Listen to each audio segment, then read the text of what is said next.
Gary Neville, welcome to the Night Podcast.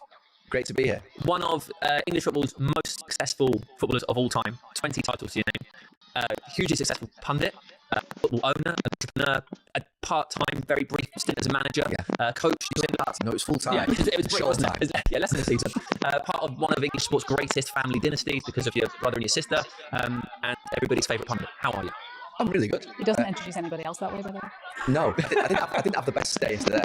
I was at City. Obviously, they lifted the title.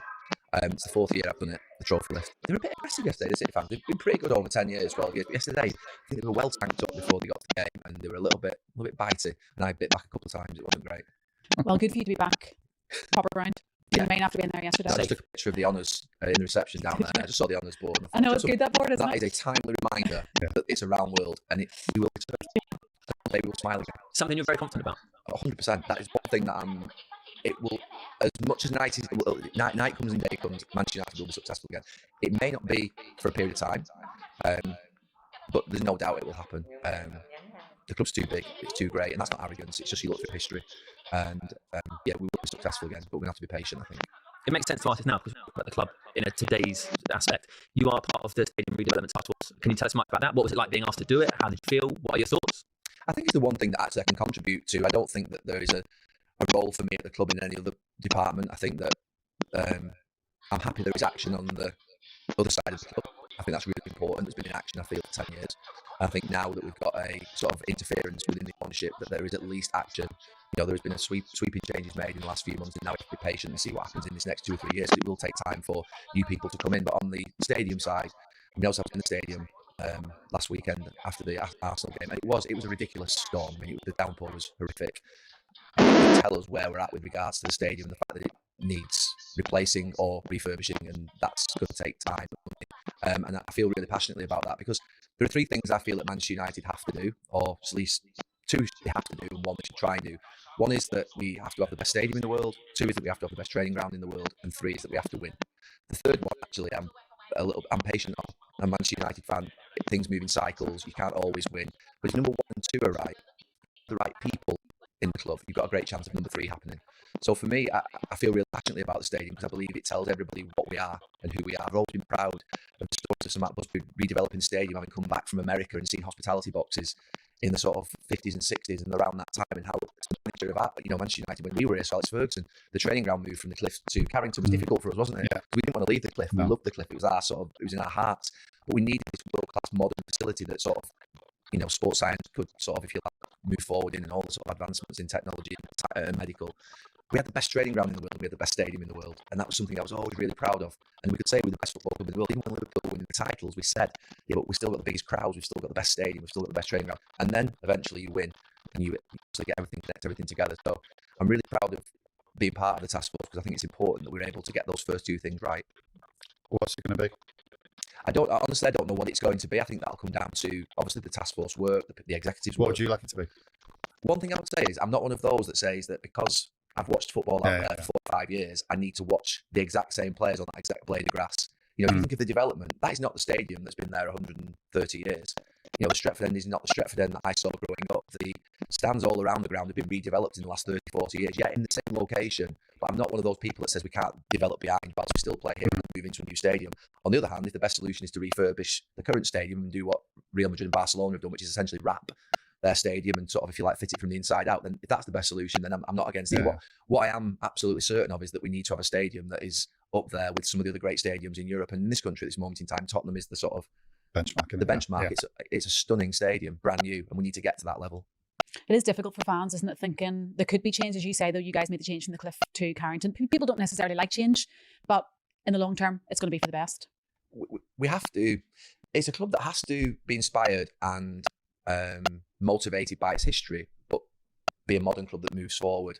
And that means from a people perspective, and it means from a place perspective. So we can't live in the past. When sometimes I hear sort of like, we need to bring, some people say this, don't they? You need to get back in at the club. No, I don't. They need the best in class people in football and in business in that football club. They don't need me. I love this club. I played for this club for 25, 30 years and I absolutely adore it. They don't need me.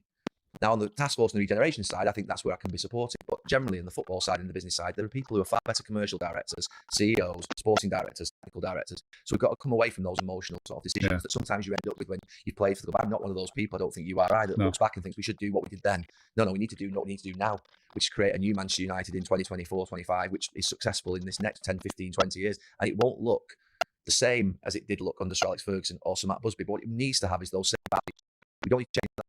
Still entertaining football, still bring academy players through, still playing a great stadium, still have the biggest crowds, still have great atmospheres. Those principles and values of being what we are still live, but doing it in a different way. It seems like a timely time to bring up 99 premiere. I've only watched 2. Did you watch all 3? Just haven't got the 3 yet. This is where we win. But it's unbelievable. Like, it's hard when you watch that. I know you say you have to move on and not look back in those times, but it's so good. It's such a well put together documentary. Yeah, I mean, have you watched the book? Sorry, I've watched the third one. Yeah, I watched the first 2. I watched to the end. But you know something, we were obviously both living through it, and at the time, and this is it's sad in some ways that our lives we're never going to have probably a better moment in it ever again than we experienced in that 10 days. And probably even from a club perspective, the games that we had that season, are we ever going to have a season like that ever again? I hope we do, because it'll be absolutely stunning to win the games that we did in the last minute and sort of the way in which it happened. Yeah, it was obviously a special time, and it's quite easy because all you need to do sometimes, if the story's that good, is just tell the story of it, and like say the ending's pretty good, so you know that you've. You and Phil are good storytellers, though. Do you know what I was thinking whilst watching it? Some of what you're saying. Swearing. Do you know what I thought? He keeps swearing. I do it all the time. I didn't say that. I was like, yeah, exactly. I'm thinking, what's happened? Yeah, you tell the story really well. Sorry, Sam. I think I was wondering when I watched it. It's obviously the part of the greatness of it always is the class of '92 coming through, but everybody's still relatively so young. Yeah, well, particularly those of us who've been United fans, we were aware that probably it was never going to get as good as this again. You know, but that didn't mean we couldn't continue to keep trying winning every single season that we played. But it was a freak season. And I think that United that season, I think it was important that I was thinking United squad should be made up of 3 different blocks of players. One is the best young players from Greater Manchester and around the area, the best players that you can find from the UK and Ireland, and then those international players that are not necessarily the greatest players in the world, but are just below the level of being really top player that can grow. So for me, I think in that squad we had the perfect blend right the way through it. You know, you think of sort of the players that we had from the sort of youth team, and then we had the British players. You know, you like Maisie, Coley, Roy, Dennis, and then Teddy. Yeah. You know, then you think of sort of the international players that we had like Yap and Ronnie and Yorkie and Big Pete, you know, so you think about that. You just that nice blend. And all of us, the one thing I always say is, no matter where you came from, whether it was from sort of Manchester or Bury, or whether it was from, I don't know, Trinidad and Tobago, I felt like everyone was a United fan in our dressing room. I felt like you became togetherness. I felt like you became a United fan when you joined, that everyone was together. Like I feel Patrice Evra now is a United fan. Yeah, but I was going to say, we've interviewed so many of the 99 and they are genuine United fans since. I was talking to Ronnie Johnson about that actually last week. You become a United fan. The club just literally grabs you, grips you, and makes you love them.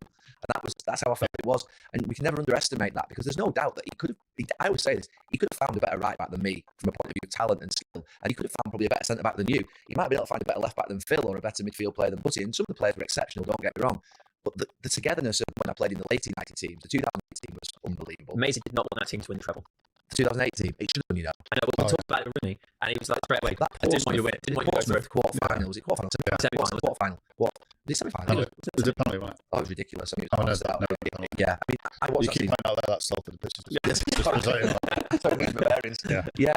Yeah, we should have won the treble in 2008, and that team was special. It really was special, and it was a great atmosphere in that dressing room. But the 99 dressing room was, for me, the best dressing room. Well, just on that, you mentioned like the idea of maybe you hope it happens again, but will it, won't it? Maybe they were the greatest game. If you compare it to, say, City or Barcelona, because they both won trebles recently, both of those teams were hugely dominant. Yeah. Whereas United did it after Arsenal had done the double, and then did it on the last day of the season, and did it constantly kind of behind. It wasn't necessarily the absolute best team in world football. It was maybe the team with the best characteristics. I think so. I think that the achievements of City treble and our treble are equal. I wouldn't sort of be stupid enough to deny that they've won the treble and the way in which they've done it. All I would say is that ours was more dramatic. It had more great games within it, and it probably connected more with people than maybe theirs did. The way they play football, they dominate the game so much that honestly, you can watch yesterday versus West Ham. They've got 75-80% possession. It's not really a contest. Yeah, it's not end to end. No, which is, you've got to admire Pep Guardiola and what he's achieved, what he's done. He's built football teams that are exceptional. But I just think I've said this before. I prefer our style of football. I prefer the Jurgen Klopp style of football, that end to end, that fast electric football. If you had to relive one game, sorry, I was just going to ask you a question from that 99 season, what would it be? For all the drama, first game.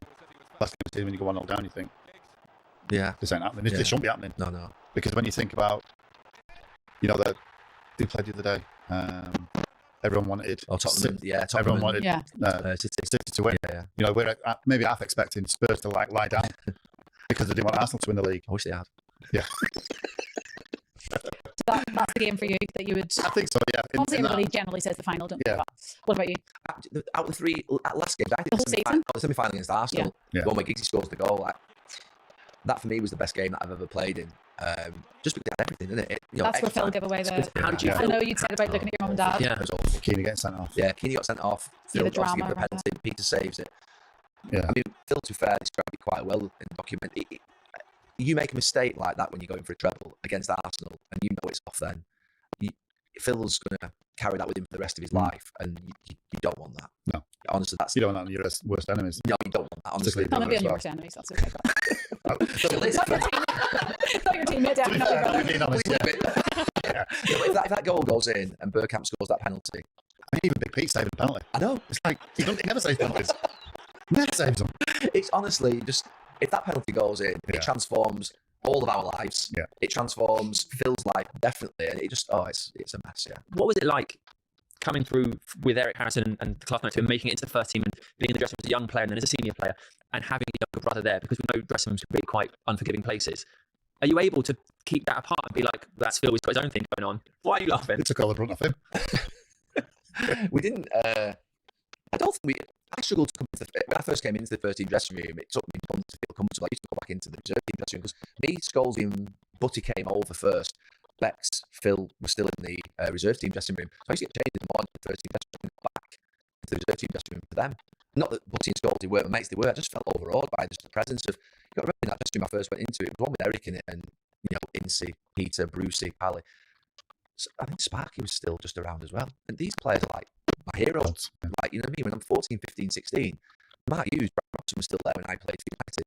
They're my heroes. And you can't be in a dressing room with your heroes and not feel sort of intimidated by, not that it was anything to do with them, it's purely me and my character.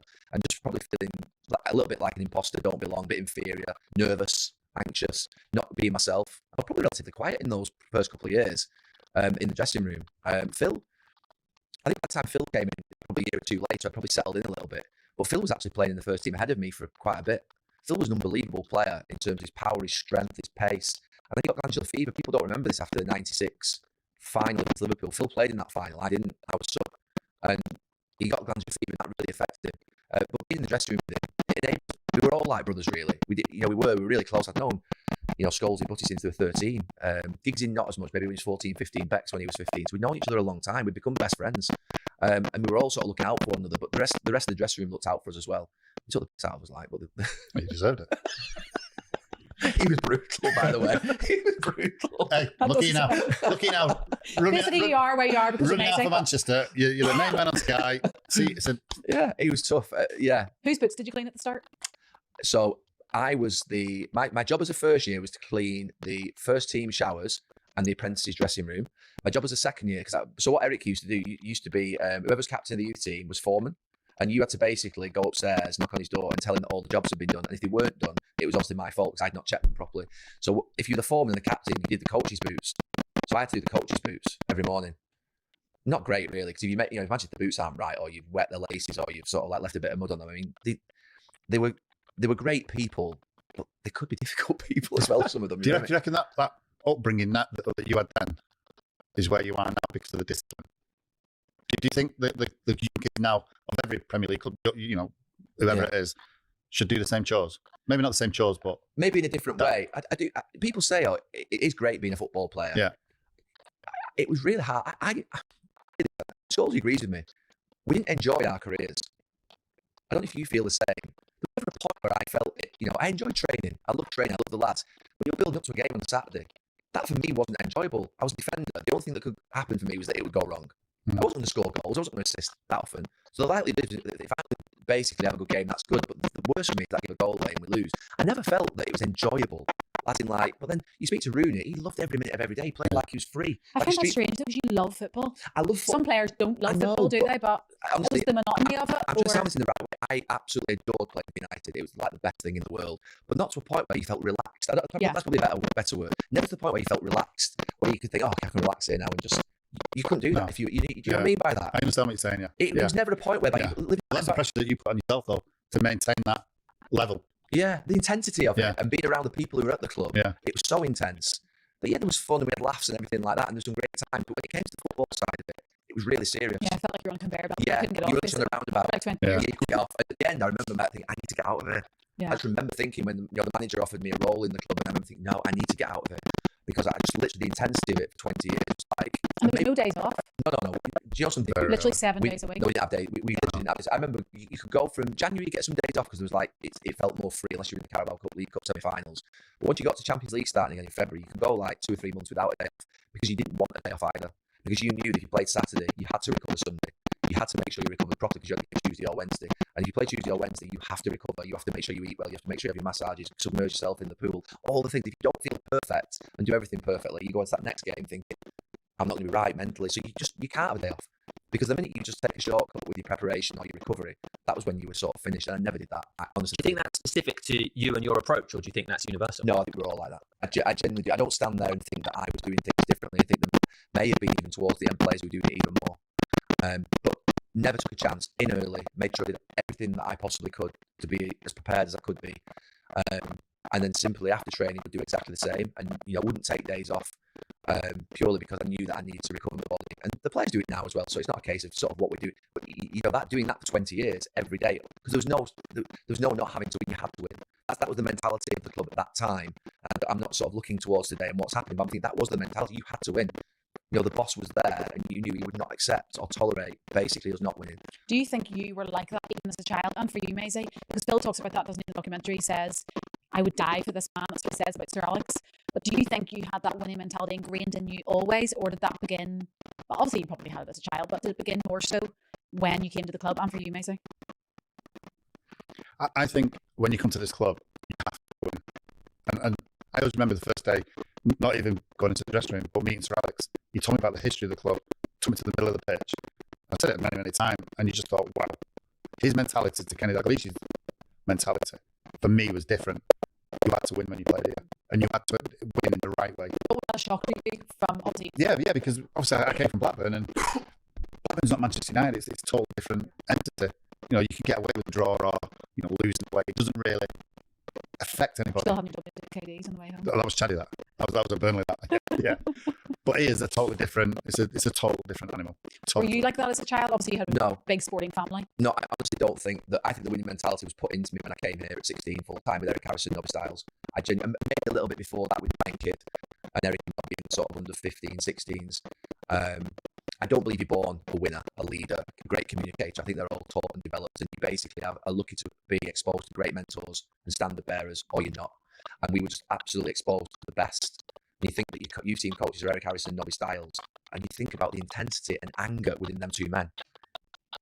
Honestly, the angriest men I've ever met in my life in terms of tackles and headers and running, and there was no let up at all. And then you go into the reserves. Actually, it was a very different experience for me under Jim Ryan. But actually, I look back upon that, and I never mentioned Jim as much as I do mention sort of Eric and Nobby, or I mention sort of the boss, because the influence they had on me in terms of my work ethic and my attitude.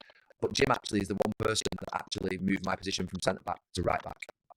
So he was a thinker, and he was intelligent. And he also put some good sort of like habits into us. I always remember Jim. We did a run on a Saturday morning.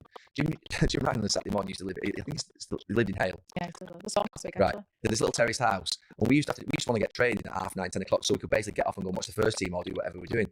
And he used to let us train at 10:30, 11, because he used to have these croissants on a Saturday morning that he used to have to go and get from his bakery and didn't open, so that he could come in on time. It's absolutely true story, this, which doesn't sound very professional. But when we came in, we did the hardest set of running you'd ever do, and we'd run on a Saturday morning. And I always remember a couple of players, we were doing actually laps of the pitch, and a couple of players taking shortcuts around the corner of the pitch. You can imagine it, can't you?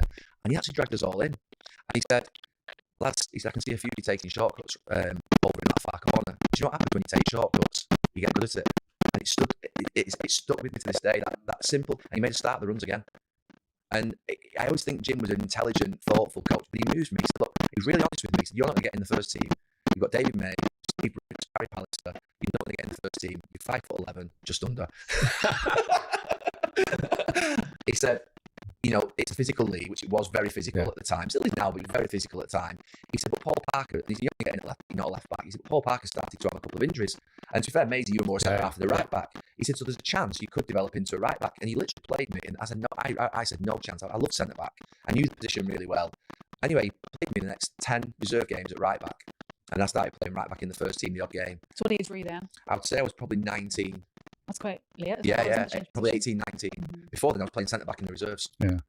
You remember I played all centre back, and Jim was a real influence on me. But I needed that change to right back. Obviously, it was sort of like this idea of leadership. And you're around Keane and Ince and Bruce and Palace and Schmeichel and Cantona, and then you've got Sir Alex Ferguson, Nobby Stiles, and Eric Harrison. You've got nowhere to turn without seeing someone who's ferocious, intense, relentless, and winners. And that sounds really sort of cliche, but they were. And you didn't survive in that environment unless you actually were one of them. And you were just disciples of them, simple as that. And you either joined or you didn't. And the ones who maybe didn't fancy it or didn't have that sort of extra sort of urge to sort of go for it didn't really survive. But the ones that did. And I think generally you're taught these things, and you learn these things as your career develops. I'm sort of going to counter that story if you'll let me, because obviously it's your life. But I'm just thinking, we're discussing your career now. We know about Phil's career, and he's managed the England women's team. He's managed Inter Miami. He's a huge success for United and Everton. Played for England. Tracy had her netball career, managed the England Roses, has managed here, and has been unbelievably successful. The odds of those three siblings having those careers, but you saying, well, when I was 15, 13, 12, I was exposed to people, it must have started at home, surely. No, it did. I mean, I always tell the story of my dad was a lorry driver, and he basically had to he delivered from Oldham Constellation luggage. It was basically luggage, suitcases, and he had to get them to Daventry 3 times a week, and basically had to get them there sort of any time before lunchtime. But he would set off at 5 o'clock in the morning and get them there at 8 o'clock and get back for lunchtime. Yeah. Do you know what I mean? So that idea of attacking the day comes from my dad, about getting your job done, making sure you get things done. Don't leave things to chance. What happens if you break down? What happens if you sort of there's traffic on the motorway and you're like, never be late. So that idea was of hard work. And my mum is amazing. My mum's still playing netball. She's 73 years of age. She's playing netball every Monday night. And my mum is a ferocious sports person.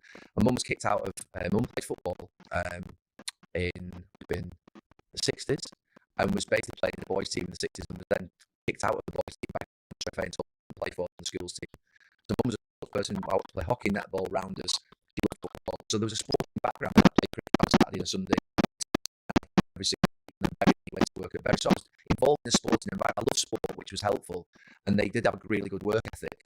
But I think when you talk about winning and that sort of ferocity and that, like, that was really sort of increased enormously when I met with Eric Harrison and Nobby Stiles. That was a different level of feedback, of coaching, of mentoring, really. Was your dad a big influence on you?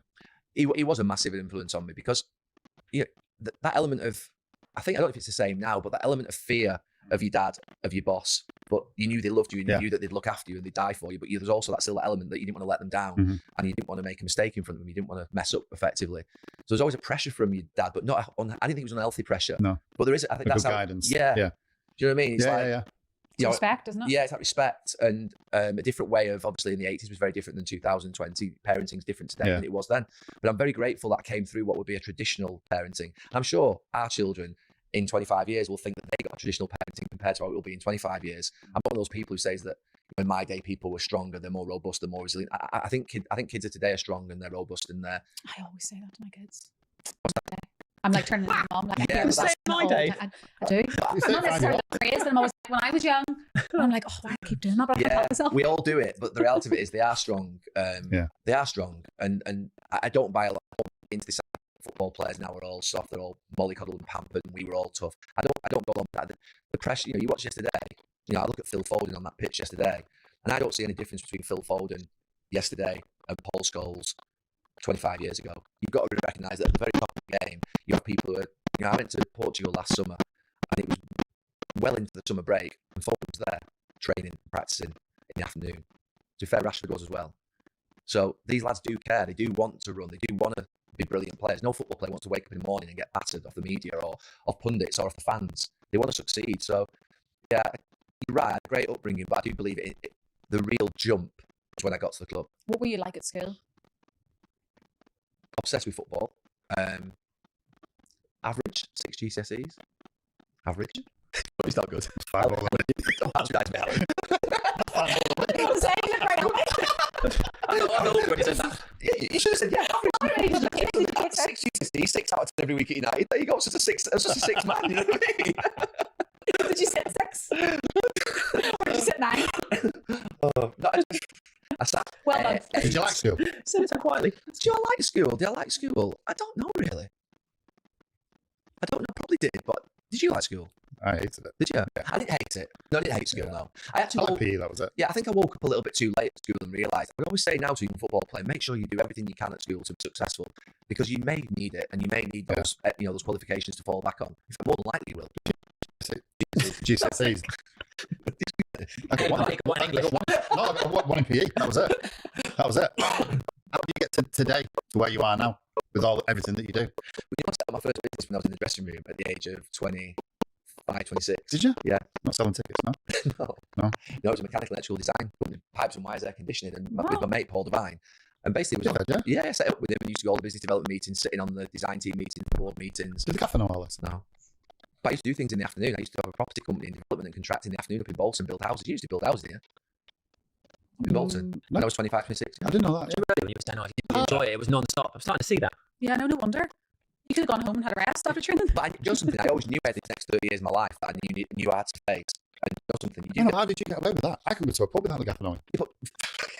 if you're walking around the farm. No, yeah, but you throw that with a hard on. Thinking, oh, they've got Neville. What to do with an hard There's on? spies up in Bolton on top of a hill where the house is being built. You know what I mean? Gary just turned up to watch some of his houses being built. I was contracting, design. Yeah, I did all those things and just learned as much as I possibly could. I was always scared. Did you not tell you to do that? No. To get into it? No. To look after football? Because obviously it's on 35 when you he would finish. say, you're doing too much. He would say you're doing too much. But I knew that I had to do something in my afternoons. Yeah.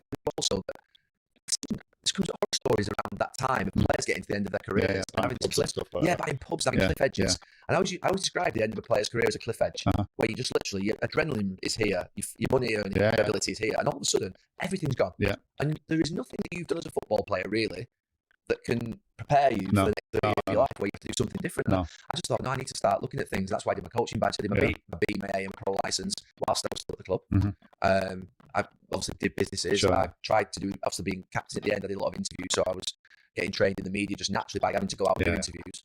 And just thought, right, I've got to get going because I didn't want the shock of this end of career coming. And the end of my career, so I actually, I'm trying to get my years right. So I retired on New Year's Day. I know it says February the 2nd, January 2nd, 2011.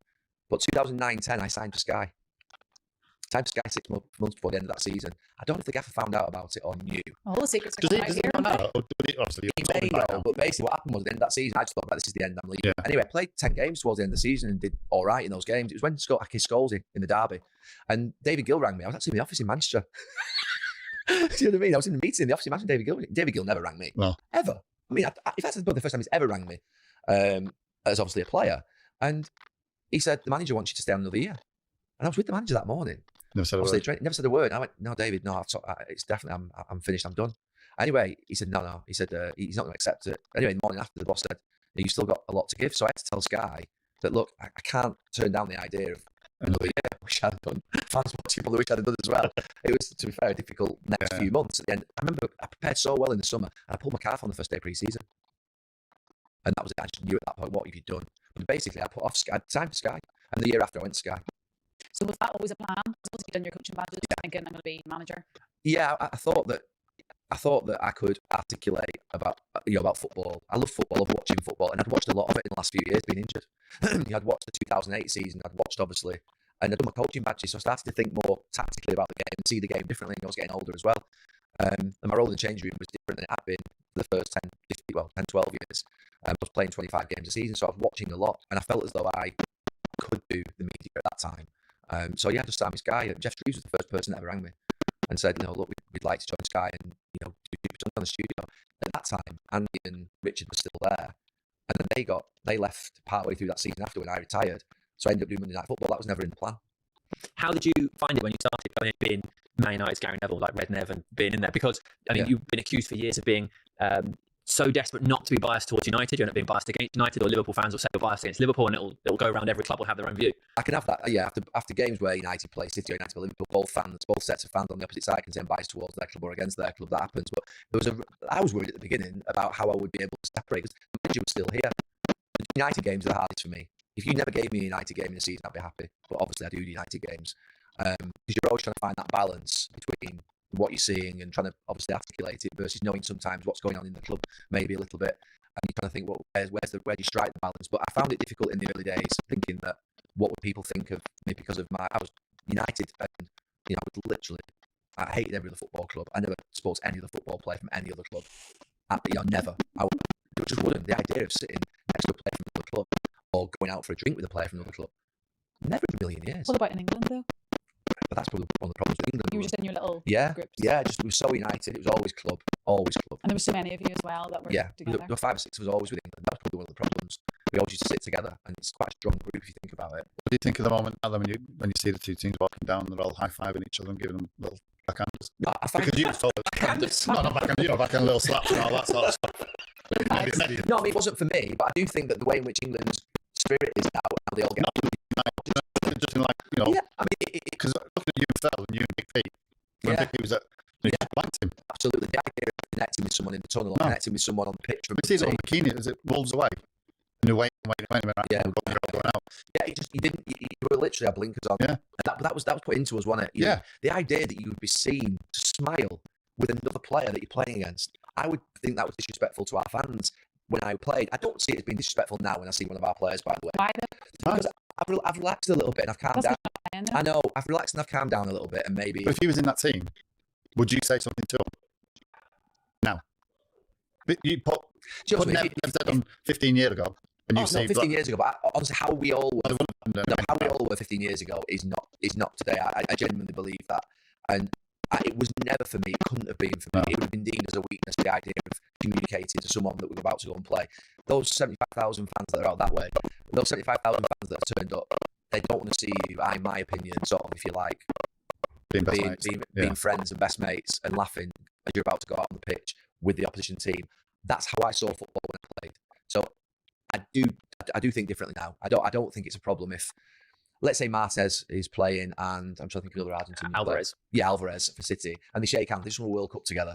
I don't think that's a big problem to me, to be honest with you. I'm not sitting there thinking that Martez is unprofessional or Alvarez is unprofessional. They're not. They're good professionals. They just won a World Cup together. They're from Argentina. They're just saying to each other all the best. At the end of the game, I used to shake the opposition hands. Always. You always shake the opposition hand at the end of the game. Always do that. So they're just shaking hands before a game and maybe having a little bit of a giggle. It's not the end of the world, but it's not something that I ever would have done. You mentioned the fans. Can you tell us a bit about your relationship with the fans from beginning to end to now? Because I've been out to Malta and seen the supporters club, which I know you funded, and it's absolutely astonishing. Of course we were. Yeah, apologies. We all went together to Malta. Welcome to the Sam Holman podcast. We all went out to Malta. So David Beckham's mum and dad and obviously Bex took me over. My first ever holiday abroad without my mum and dad was with Bex and his mum and dad and Ben Thornley and Chris Casper. 2 weeks ago. No, it was. I was 18. Went to Malta, and Malta.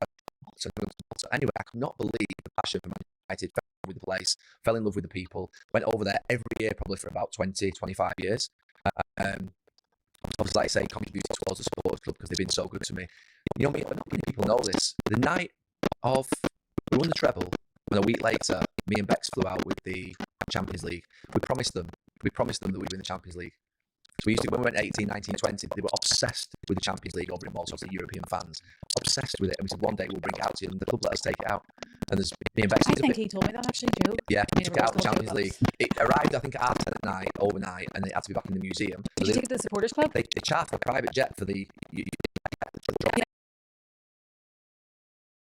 Because it had to be in the museum, I think, during the day, and then at 10:30 at night it arrived in Malta, and then it had to be back in the museum at 9 o'clock in the morning. So they did it from 10:30 till 1 o'clock in the morning, and there were 400 Maltese United fans there. We had a picture with every single fan. That is amazing. Oh, it's an incredible. Yeah, so it was amazing. Really, that supporters club is a massive part of my life. Years. Yeah, in a couple of weeks. I think this will follow on. I spoke to Ben Thornley this morning. Yeah, and he wanted to ask you a question, but obviously he's not here. So he said, "Could I ask you about woodpecker cider in Malta?" That's where I had my first ever drink. I didn't drink before I was 18. And Ben basically, all right. He said, "This stuff's." I'm not going to stop doing this sort of weird, sort of an accent. So basically, Ben introduced me to cider, woodpecker cider, and I'm doing that because he used to buy 2 litre bottles of it. Very cheap, about £4. You're bladdered for £8. You got 4 litres of it. No, to be fair, it was the first time, and actually I had one tequila on that. I'm not a tequila fan, by the way. No. Tequila's very popular now. I think people drink tequila quite a bit. It's like a little bit of a delicacy type thing. No. It's not for me. No. Anyway, I had tequila as well on that trip, and it was an amazing trip. But yeah, it was my first ever. But from a fan's perspective, I don't know what the question was really. We got sidetracked through most of that, didn't we? I just think how you feel your relationship with the fans has been. I think my relationship with the fans whilst I played at the club was like that. And I mean like that because I never, ever, at the end of any game, didn't go over to every single part of the ground, all the away fans, and clap them. Ever. That was win, lose, or draw. We had obviously a lot of victory, but if we lost the match, I would be there. And I never didn't show up because I knew full well that I'd been a United fan all my life, sat in K stand. And that it was what I loved, you know what I mean? I celebrated like a fan. I love the club. When you leave the club and you're working in the media, you obviously then find yourself in difficult positions at times. Those difficult positions could be a really bad victory, 7-0 away at Anfield. It could be the Super League. It could be different moments during the last 10 years. It could be just a normal game, run-of-the-mill game, where you basically find yourself being critical of the team, where they sack a manager or where a player leaves or where you find yourself actually talking about a player that maybe you used to play with or staff at the club that are sort of in executive positions. And you're in a position whereby I'm doing my job as a media pundit and I'm not on MUTV. I'm on Sky Television and there are fans from all around the country. And I understand that times United fans come up to me and say, you should be more for us. And I get that, I've walked over to Old Trafford a couple of weeks ago and sit in the stand, and watch a game played Everton, didn't we, a couple of weeks ago, and I walked from home, just sat in the stand because I didn't have a game that day. And I can be a fan all day long, but I can't be a fan when I'm in the commentary box. And I know sometimes they say, well, Carragher's more of a fan to Liverpool, but if you remember, Carragher was massively critical of Liverpool when they lost the league in that Brendan Rodgers season. He absolutely battered them. Now, Klopp for 8 years has delivered pretty much a decent performance. That's why you've not heard him sort of, if you like, go for them in the last 8 years. That's why you've heard me praising Liverpool or praising Manchester City. You can't just sit there and say, they're rubbish, or they're a joke, or whatever. They've been pretty good, unfortunately, for us. So we've got to take our medicine. But I do find it difficult at times. Sometimes I think maybe I've gone too far, and that might mean that my relationship with fans is maybe not as strong as it was when I played. But I long for the day when this club's successful again. I long for the day when we're winning again. And people would see that, if people remember the first 2 seasons when United won the league, when I left, the first season I left, we lost the league at Aguero. The second season was the boss's last season. If you look back to that season, I was on the pitch at the end, almost like a fan, interviewing the players, interviewing the manager, celebrating like Micah Richards was yesterday for City. That was me 10 years ago. I long for the day when they're all coming onto our pitch. You know what I mean? I think I've been pretty professional over 10 years in doing what I've done, because the 2 teams that I dislike the most are Manchester City and Liverpool, and they've been the most successful. And I've had to basically say that they're pretty good. They are good, let's be clear. And we've not been good at times. So it's difficult. And I think that maybe has made it my relationships less strong than it was. Because now the modern fan sees me criticising Manchester United in particular and forgets maybe, I wasn't there when I was out on the pitch with red blood running through my veins, wanting desperately to win every single week.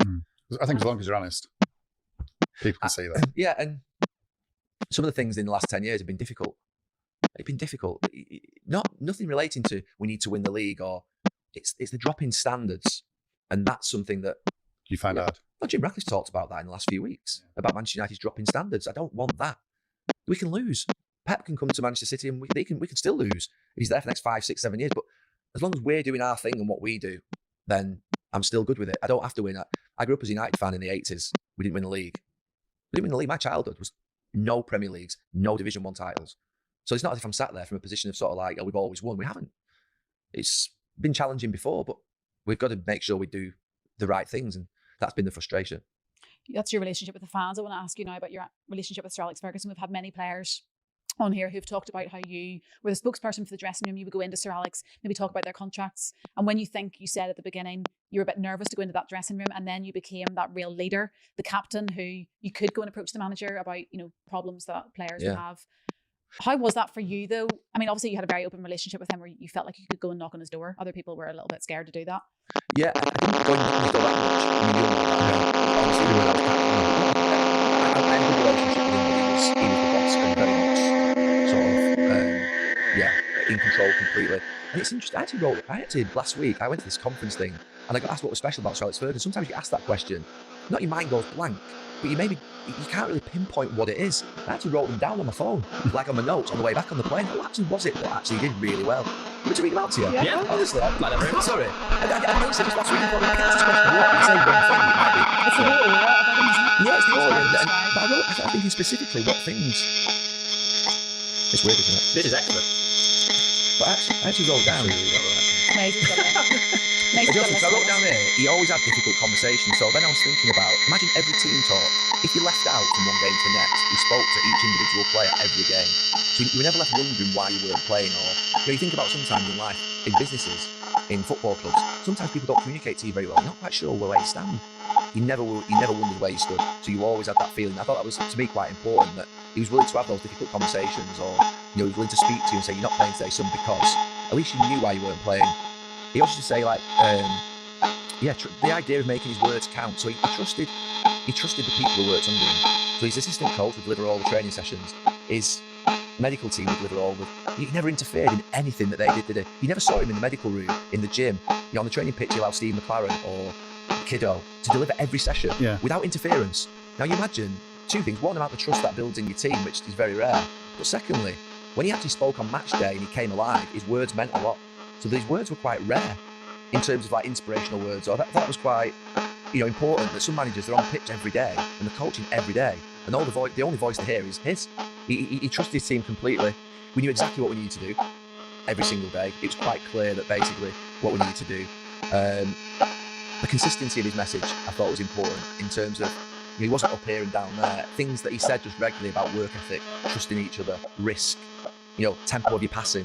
Things that I just remember. Things that I remember was consistency over the sort of 15 years of listening to his team talk. He created a siege mentality, a purpose. There was always this idea that it was against the world. I love that. He created a siege mentality, like, we hate everybody, by the way. So that he created that, he built that up. It could be referees, it could be the opposition manager, it could be the opposition players, it could be the media. I remember him saying once, you give young people a chance and they'll amaze you, and they'll run through barbed wire fences. And I always remember him saying that to me. And he did put his money where his mouth was. A lot of people talk about pathways for young people and stuff, but he did bring young players through and trusted them. And he said that if you give them belief and confidence, they'll amaze you. I don't think of other things here. He created an unbelievable environment, the best training ground, the best gym, the best food. We had no excuses. There were no excuses. You can't give players excuses. Oh, the training ground's not right. Training too much. We're training too much. We're doing this, we're doing that, and all of a sudden that negativity spiral. Never allowed that to ever build. Yeah, the 9 things there, but I've not finished yet.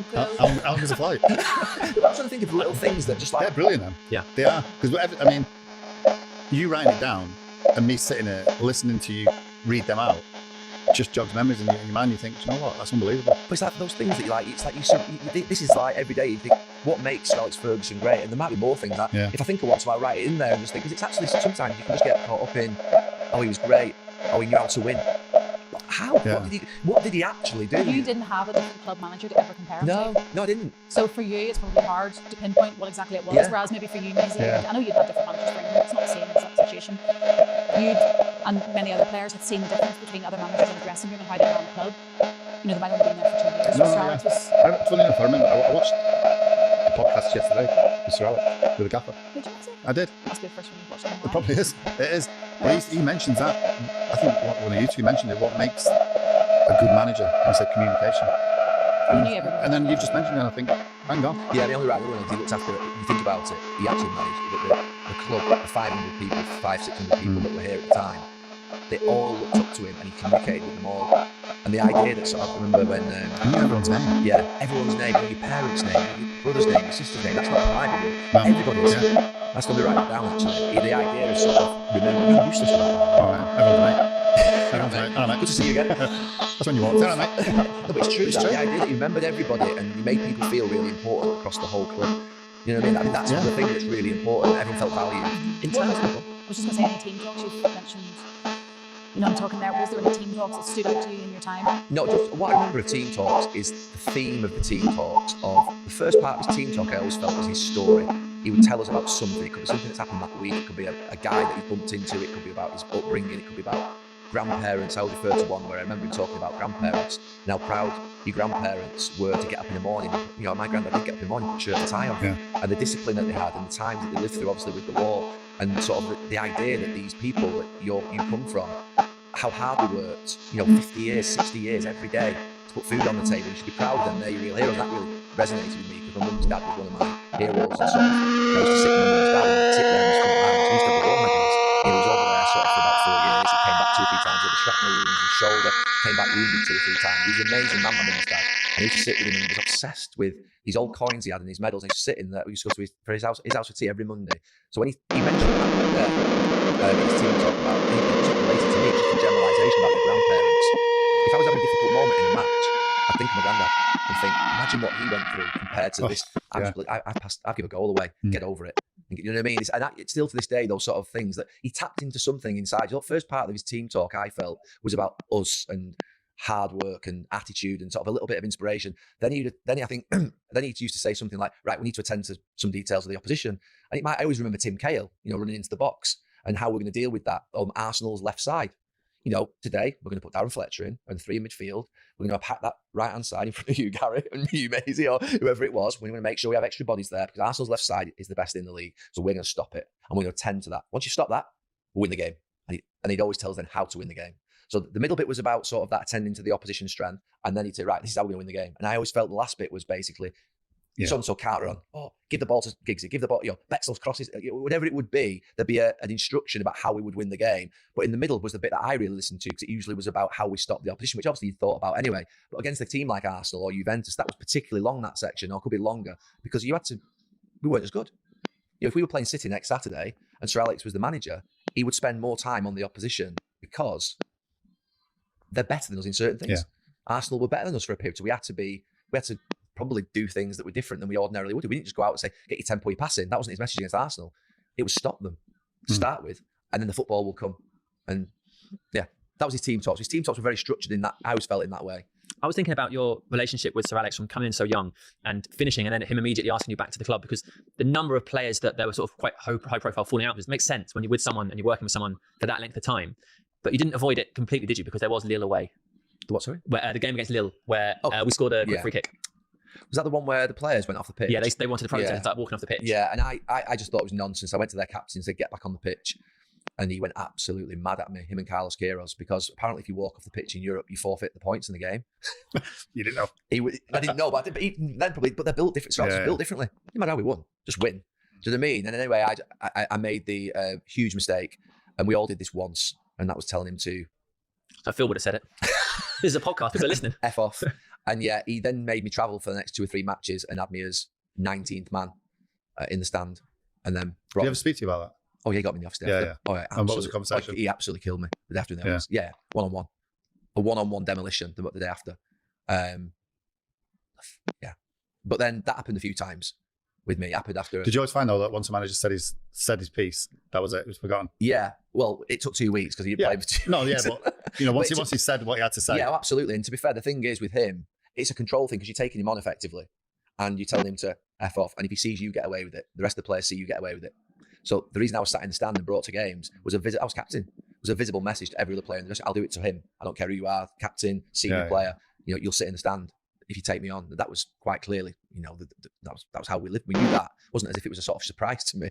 I'd seen Paul Ince do it back in Barcelona in '94.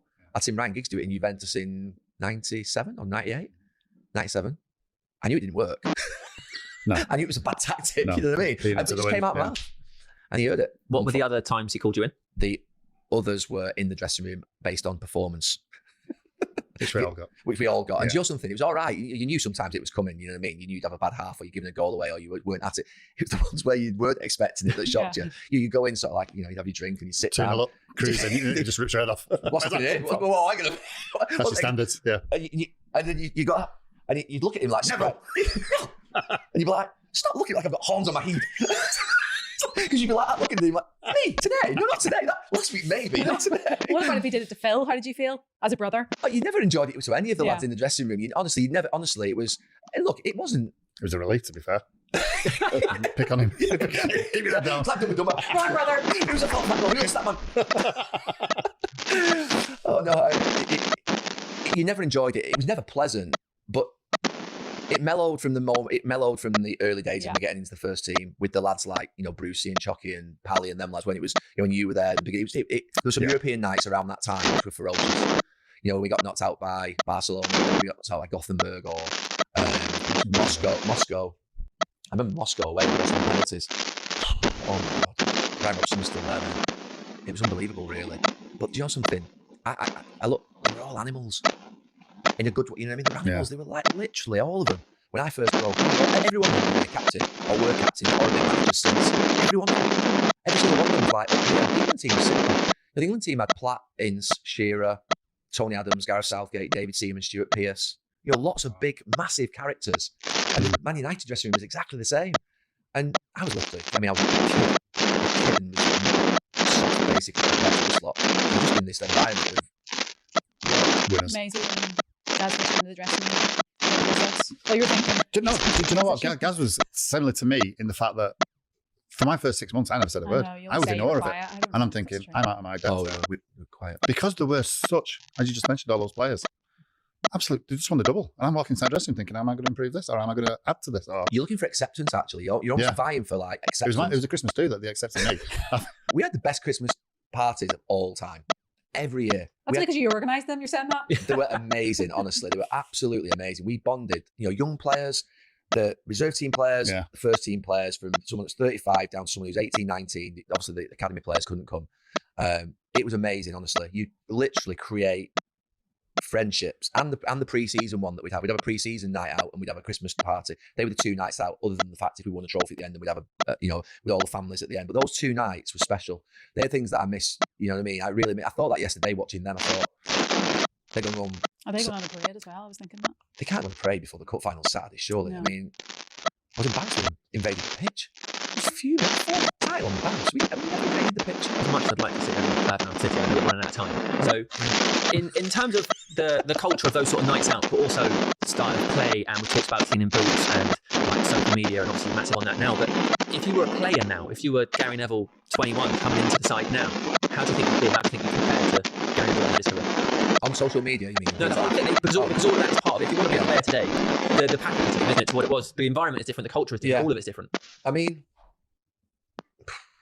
I'd like to think that every player going back to the start of football that played at the highest level for a long period of time would adapt to the current circumstances that they were in, because the reason they lasted 20 years is because they did the very best that they would be told to do at that time. I believe that if I was here today and if Maisie was here today, we would adapt to today's conditions. Maisie would have been cancelled years ago. No, but my point is we would have adapted to today's conditions and we would have done what today's players are doing. And I suppose in some ways they're. I mean, if you think about Johnny, we played with Johnny. Johnny's now living in today's game. We played that way. Johnny came through that way. In our game, it was, it wasn't social media. Social media was that. And now you think about where he is now. He's living in a world full of sort of like the modern player. So I think you've seen this many players who come to the end of their careers now that you can adapt. You have to adapt. And fitness of players now a completely different level. Trust me, I came back from my injury at 32, got injured. I came back at 33, and I even noticed the jump in that time. And then I found it really difficult. The speed of the game was a lot different. When I first came into the team, there were all teams 4-4-2, a lot of stoppages, a lot of set pieces. There was a lot of direct play, and the game then turned completely. I used to play against left-footed left wingers. Now the game is completely different. When I first came into the team, I would sit at right back, almost like a third centre back. Dennis would go forward. I might go, support. You know, you say support from behind. That was you know, shout to me. Support from behind and support from behind. That would be to Andrei Kanchelskis in my first year. Now you can't support. Would you find yourself in that little midfield role? I can't see myself being in that midfield. I remember at Stoke made me laugh a couple of months ago when I heard it. I was playing today. I tell him, "Oh my God!" Made me laugh that. I think he would. The reason you're a fullback, he said it to me right away. The reason you're a fullback is you can't play midfield. It's true, I was a field player. But when you scored, when all them were in front of me, I became a fullback. If I was good enough, I'd have played midfield. The reason you're not in midfield is because you're not good enough to be a midfield player. That's a bit harsh on centre backs and right backs. But what I would say about that's been developed. It's changed. Developed also, another thing, the players now that play fullback have probably been winners.